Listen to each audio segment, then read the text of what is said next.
محمد امداد اللہ صاحب لکھتے ہیں کہ نفل نماز میں سورہ فاتحہ کے بعد سورت ملانا بھول گئے تو اس کا کیا حکم ہے؟ بسم اللہ الرحمن الرحیم۔ الجواب بعون الملک الوہاب، اللہم ہدایت الحق والصواب۔ نوافل کی ہر رکعت میں سورہ فاتحہ کے بعد سورت ملانا واجب ہے۔ اگر سورت ملانا بھول گئے تو پھر دو صورتیں بنتی ہیں۔ پہلی یہ کہ رکوع میں یاد آ گیا تو حکم ہے کہ واپس قیام کی طرف آ کر سورت پڑھے اور پھر دوبارہ رکوع کر کے نماز مکمل کرے اور آخر میں سجدہ سہو کر لے تو اس طریقے سے نماز اس کی صحیح ادا ہو جائے گی۔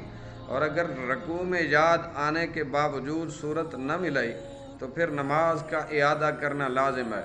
اور اگر رکوع میں یاد نہ آیا بلکہ رکوع کے بعد یاد آیا تو سجدہ سہو کرنا لازم ہے۔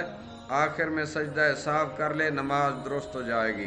بہار شریعت میں ہے، فرض کی پہلی دو رکعتوں میں نفل اور وتر کی کسی رکعت میں سورہ الحمد کی ایک آیت بھی رہ گئی یا سورت سے بیشتر دو بار الحمد پڑھی یا سورت ملانا بھول گیا یا سورت کو فاتحہ پر مقدم کیا یا الحمد کے بعد ایک یا دو چھوٹی آیتیں پڑھ کر رکوع میں چلا گیا، پھر یاد آیا اور لوٹا اور 3 آیتیں پڑھ کر رکوع کیا تو ان سب صورتوں میں سجدہ سہو واجب ہے۔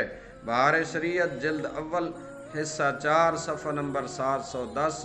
واللہ اعلم عز وجل ورسولہ اعلم صلی اللہ علیہ وآلہ وسلم۔